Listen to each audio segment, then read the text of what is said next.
कहानी की शुरुआत में हमें ली नाम के एक चाइनीस आदमी को दिखाया जाता है जो पिछले 20 सालों से लंदन में अपना एक छोटा सा चाइनीस रेस्टोरेंट चलाता था। कई सालों पहले जब वो अपना देश छोड़कर यहाँ आ रहा था, तब रास्ते में कुछ समुद्री लुटेरों ने उसे लूटकर उसके पूरे परिवार को मौत के घाट उतार दिया।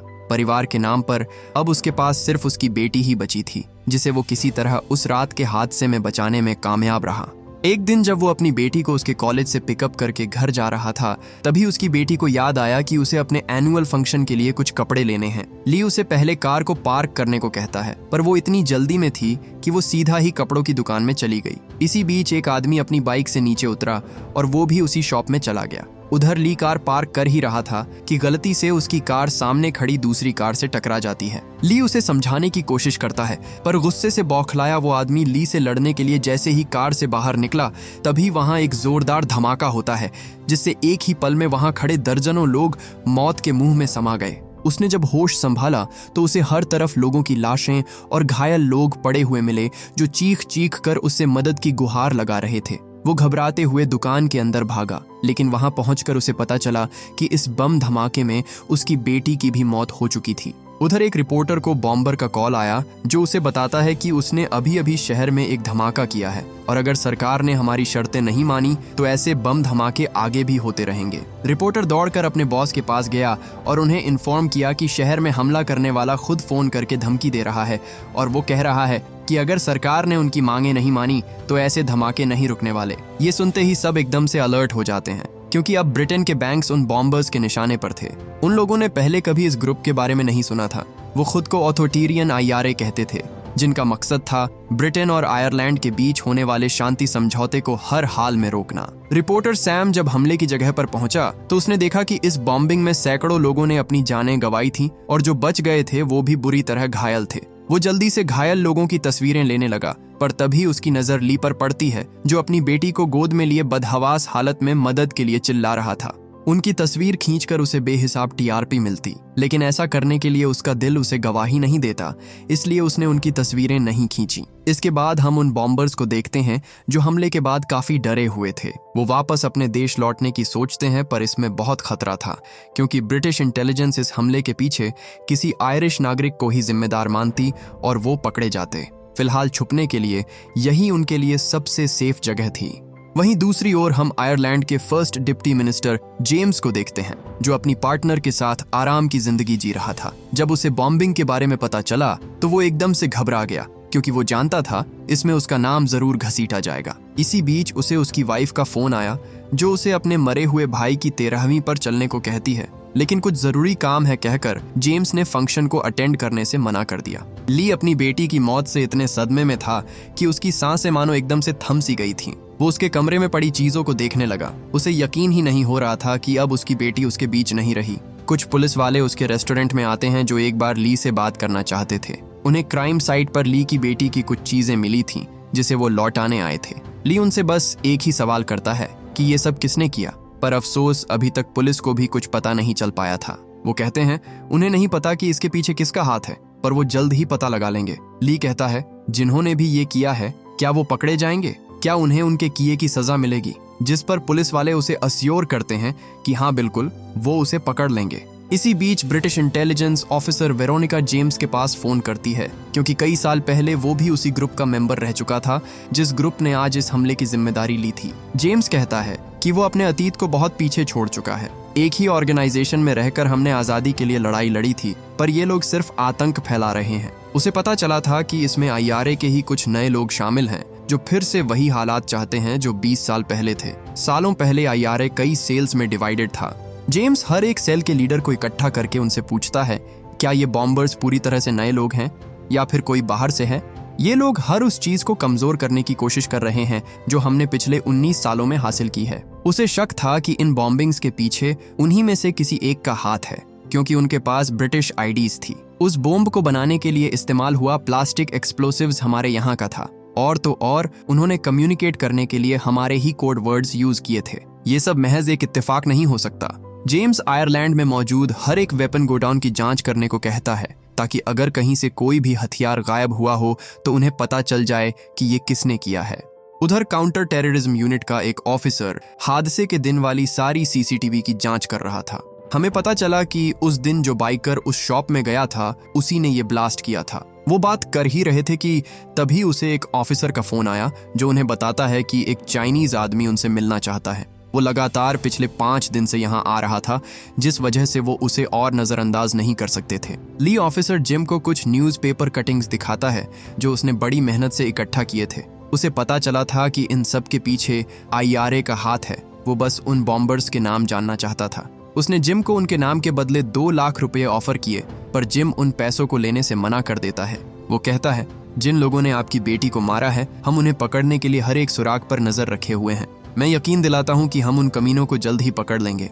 ये लोग बहुत खतरनाक हैं। अगर तुमने उनसे कोई भी संपर्क किया तो तुम्हारा अंजाम बहुत बुरा होगा। उन्हें ढूंढना हमारा काम है, तुम्हारा नहीं। तुम्हें बस थोड़ा हिम्मत से काम लेना होगा।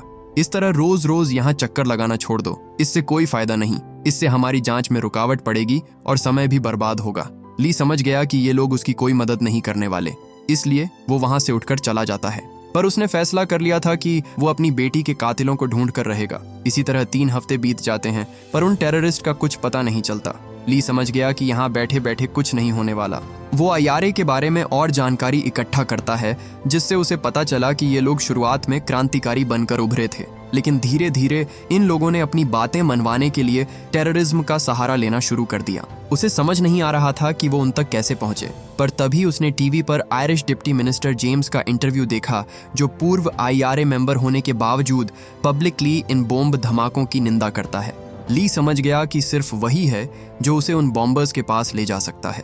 उसने जेम्स के ऑफिस में फोन लगाया और जेम्स जैसे ही कॉल पर आया, ली सीधे तौर पर उसे सवाल पूछता है कि मेरी बेटी को किसने मारा।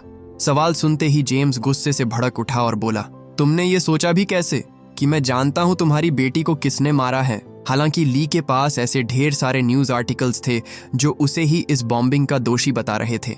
जेम्स कहता है कि तुम्हारे साथ जो हुआ उसका मुझे बहुत दुख है, लेकिन मैं इसमें तुम्हारी कोई मदद नहीं कर सकता। ली ने कहा, ठीक है, पर आप मुझे किसी भी एक IRA मेंबर का नाम बता दो जो मुझे बॉम्बर्स के बारे में बता सके। जेम्स झूठ बोलता है कि उसका इस तरह के लोगों से कोई संबंध नहीं। मैं सरकार और सरकार के चुने हुए अधिकारियों के लिए काम करता हूँ, न कि आतंकवादियों के लिए। ली समझ गया कि ये ऐसे नहीं बताने वाला, जिसके बाद वो खुद उसके पास जाने का फैसला करता है। उसने जाने से पहले अपना रेस्टोरेंट अपनी दोस्त लिया के नाम कर दिया, क्योंकि उसे पता नहीं था कि वो वापस लौटेगा भी कि नहीं। इसके बाद वो अपनी सिम को डीएक्टिवेट करके अपने फोन को तोड़कर फेंक देता है ताकि कोई उसे ट्रैक ना कर सके। लिया उसे रोकने की कोशिश करती है और पूछती है कि तुम वापस कब आओगे। ली उसके सवाल का कोई जवाब नहीं देता, पर उसकी खामोशी काफी कुछ बयान कर रही थी। आयरलैंड पहुंचकर ली सबसे पहले जेम्स से मिलने जाता है। जब असिस्टेंट को पता चला कि ये वही चाइनीज आदमी है, तो वहां बैठे गार्ड्स एकदम से अलर्ट हो जाते हैं। उन्होंने पहले उसे प्यार से समझाने की कोशिश की, पर जब वो नहीं माना तो वो उसे जबरन बाहर करने की कोशिश करते हैं। जेम्स ने जब अपने लोगों को उसके साथ जबरदस्ती करते हुए देखा, तो उसने खुद उससे बात करने का फैसला किया। उसने कहा, मैं जानता हूं कि तुम गुस्से में हो, लेकिन मैं तुम्हारे लिए कुछ नहीं कर सकता। पर ली भी पूरी तैयारी के साथ आया था। वो जेम्स को वो न्यूज़पेपर आर्टिकल दिखाता है जिसमें जेम्स ने खुद कहा था कि उसे IRA का मेंबर होने पर गर्व है। जेम्स उन्हें समझाता है कि पिछले 30 सालों से मेरा उनसे कोई संबंध नहीं। जेम्स दावा करता है कि वो अपने काम से पुराने जख्मों और दरारों को भरने की कोशिश कर रहा है। ली बोला, इसीलिए मैंने आपको इस काम के लिए चुना है। आप बताइए कि मेरी बेटी को किसने मारा। जेम्स आखिर तक उसे यही यकीन दिलाता रहता है कि वो नहीं जानता, पर ली ने कहा, आपको जानना पड़ेगा, और वहां से उठकर चला गया। ली उसे सबक सिखाना चाहता था, इसलिए उसने उसके ऑफिस के बाथरूम में होममेड एक्सप्लोसिव लगा दिए, और जैसे ही वो कुछ दूर चलकर गया, वहां एक जोरदार धमाका हुआ। जेम्स को यकीन ही नहीं होता कि एक बूढ़ा चाइनीस आदमी उसके ऑफिस में आकर बॉम्ब लगा गया, और इसकी किसी को कानों कान खबर नहीं हुई। वो इस मामले को यहीं खत्म करना चाहता था, इसलिए वो पुलिस को इस बारे में कुछ नहीं बताता। उनके जाने के बाद ली ने एक बार फिर उनके ऑफिस में कॉल किया। उसे बस उन बॉम्बर्स के नाम चाहिए थे, और इस बार मना करना जेम्स के लिए भारी पड़ सकता था। इसके बाद ली अपने रूम पर वापस लौटा और ढेर सारे एक्सप्लोसिव्स बनाने लगा। उसे ये काम जल्दी करना था, क्योंकि अपनी पिछली मुलाकात के बाद जेम्स के आदमी उसे पागलों की तरह ढूंढ रहे थे। अगले दिन जेम्स के बॉडीगार्ड जैसे ही कार में बैठे, उनमें से एक एकदम से अलर्ट हो गया, क्योंकि कार के फ्यूल टैंक में एक वायर डली हुई थी। उसने बड़ी सावधानी से कैप खोली और उसे वहां एक चिट पड़ी हुई मिली जिसमें लियोन उनसे बॉम्बर्स के नाम पूछ रहा था। डिटेक्टिव जेम्स को बताता है कि ये सिर्फ एक चेतावनी थी। वो चाइनीस आदमी बताना चाहता है कि वो आप तक आसानी से पहुंच सकता है।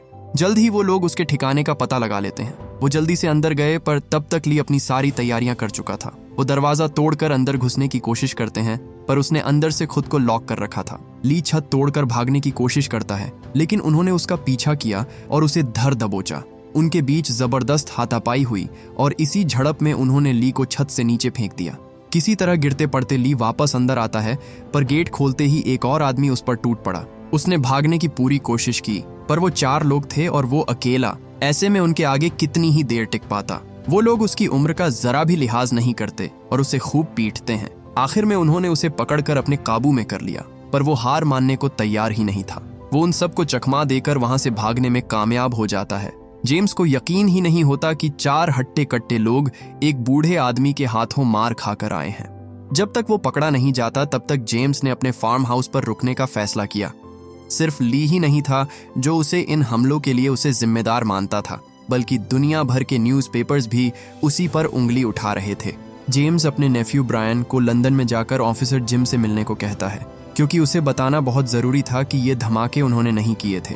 अगली सुबह ली जेम्स का पीछा करता है और देखता है कि उसका एक दूसरी लड़की के साथ अफेयर चल रहा था। ली उन दोनों की साथ में फोटो खींचकर जेम्स को उन बॉम्बर्स के नाम बताने के लिए ब्लैकमेल करता है। वहीं दूसरी तरफ ब्रायन लंदन गया और ऑफिसर जिम से मिला। वो उसे बताता है कि हमने ये नहीं किया, ये कुछ गद्दारों का काम है जो नहीं चाहते कि हम ब्रिटेन से शांति समझौता करें। हालांकि उन्हें पकड़ने के लिए उसके पास एक प्लान था। वो कहता है कि सभी ex-IRA मेंबर्स को नए कोड्स दिए जाएंगे और उन कोड्स के बारे में सिर्फ हमें पता होगा। अगले धमाके के लिए जब वो लोग जिम्मेदारी लेंगे तो आपको उनका कोड वर्ड हमें बताना होगा। अगर हमारा नया कोड उनके कोड से मैच करता है तो मतलब दुश्मन हम में से ही कोई है, और अगर नहीं करता तो इसका मतलब होगा कि वो लोग हमारे नेटवर्क का हिस्सा नहीं है। ये साबित हो जाएगा कि ये कोई अलग ग्रुप है जो हमारे कंट्रोल से बाहर काम कर रहा है। जिम इसके लिए मान जाता है, पर उसकी शर्त थी कि बॉम्बर का पता चलते ही वो सिर्फ उसे बताएंगे, उसके बाद हम उनसे निपटेंगे, वो नहीं। ली के कमरे में पड़ी चीजों से डिटेक्टिव को पता चलता है कि उसने 4 बम तैयार किए हैं जिनका इस्तेमाल वो कभी भी कर सकता है। वो उन्हें यकीन दिलाता है यहाँ वो लोग सेफ हैं।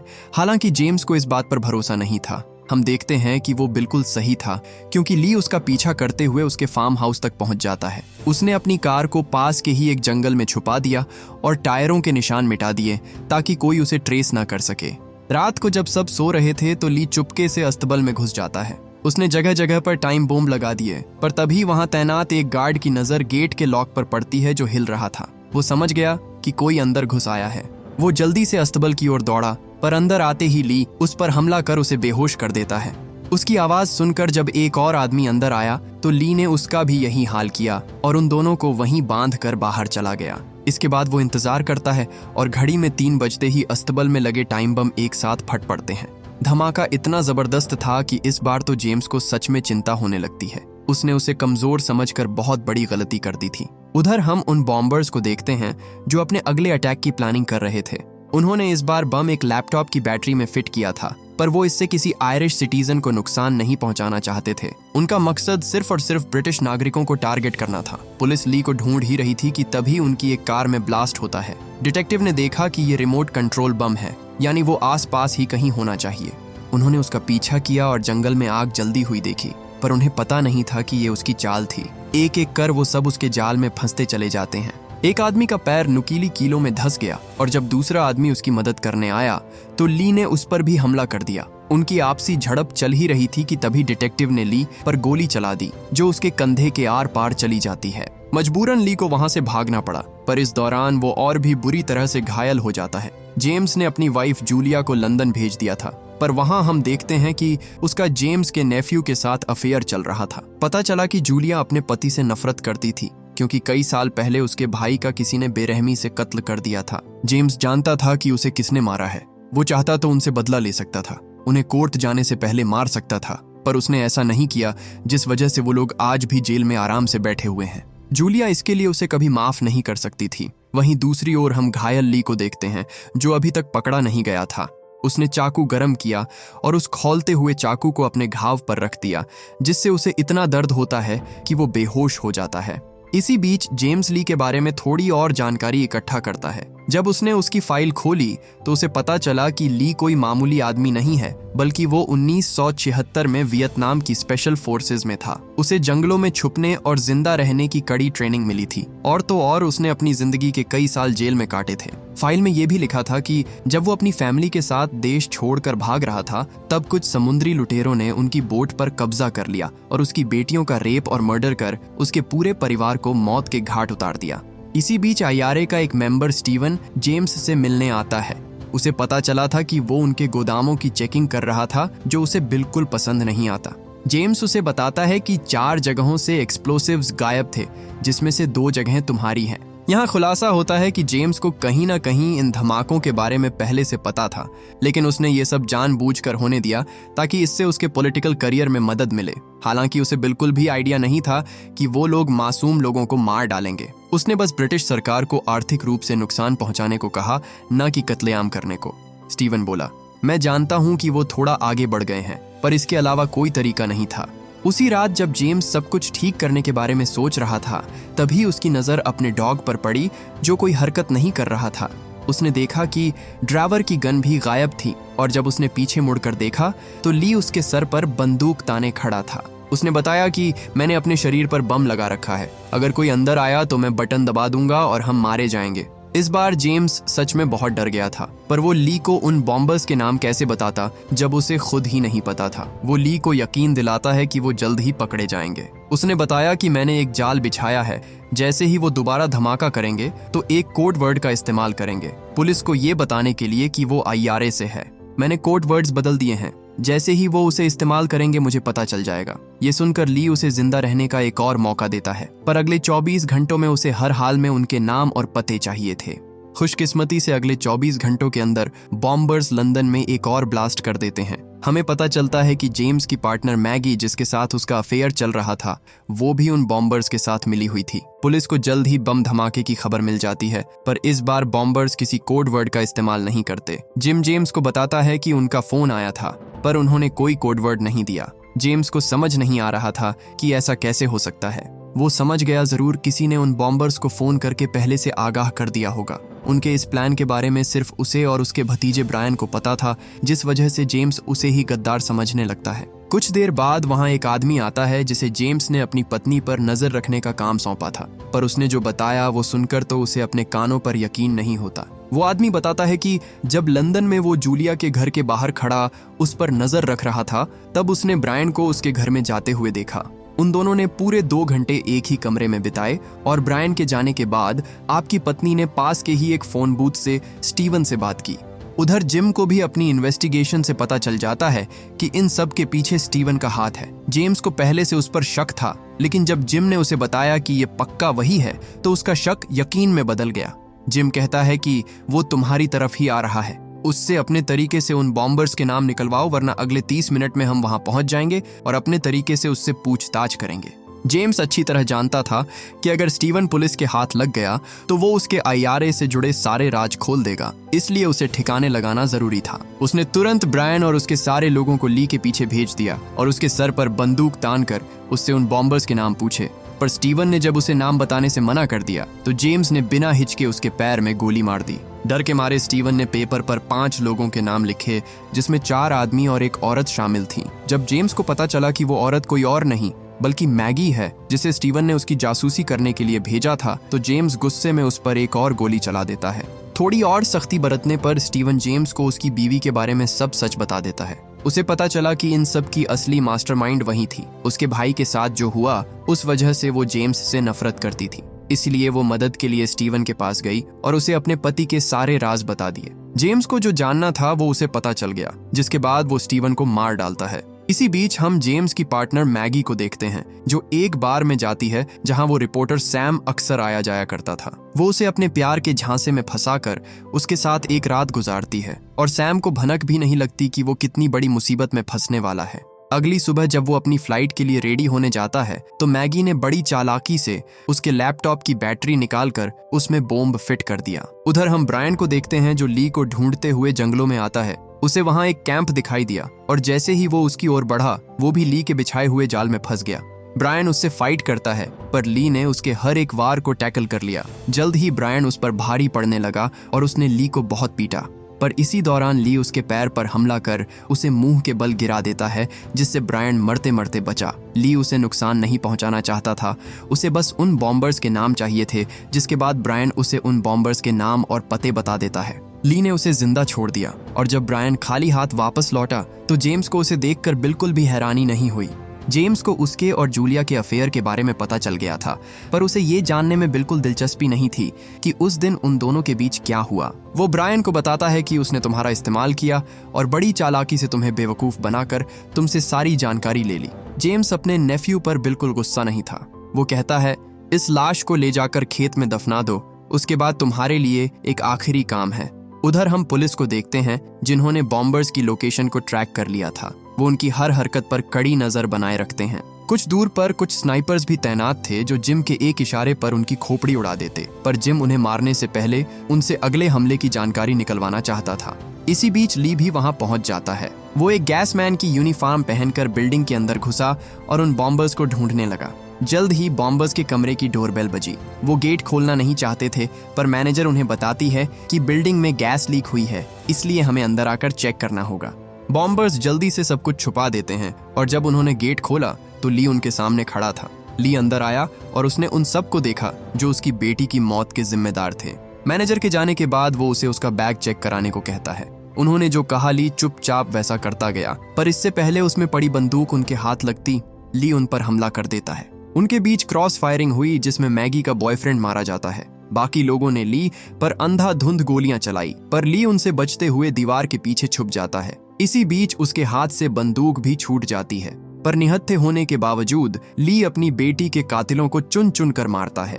पुलिस को पता चल गया कि अंदर कुछ तो गड़बड़ है, पर जब तक वो अंदर पहुंचते ली सबको मौत के घाट उतार चुका था। मैगी उन्हें घायल पड़ी मिलती है। उन्होंने उससे उनके अगले अटैक के बारे में पूछा, पर वो अपना मुंह खोलने को तैयार नहीं थी, जिसके बाद उन्होंने उसे खूब टॉर्चर किया और उससे सब उगलवा ही लिया। उन्हें पता चला कि बॉम्ब सैम नाम के पैसेंजर के पास है, जो जल्द ही एक फ्लाइट बोर्ड करने वाला है। उन्होंने जल्दी से इसके बारे में एयरपोर्ट सिक्योरिटी को इन्फॉर्म किया, जिसके बाद सारे के सारे पुलिस वाले सैम को ढूंढने लगते हैं। सैम जैसे ही उन्हें मिला, उन्होंने तुरंत उसका लैपटॉप उठाया और उसे भीड़ से दूर लेकर भागने लगे। बॉम्ब फटने के बस चंद सेकंडों पहले वो पुलिस वाला उसे खुद से दूर फेंक देता है, जिससे धमाका तो हुआ, पर खुशकिस्मती से इसमें किसी की जान नहीं गई। इस तरह उन्होंने एक बड़े हादसे को होने से रोका और उन आतंकवादियों के सारे गलत मंसूबों पर पानी फिर गया।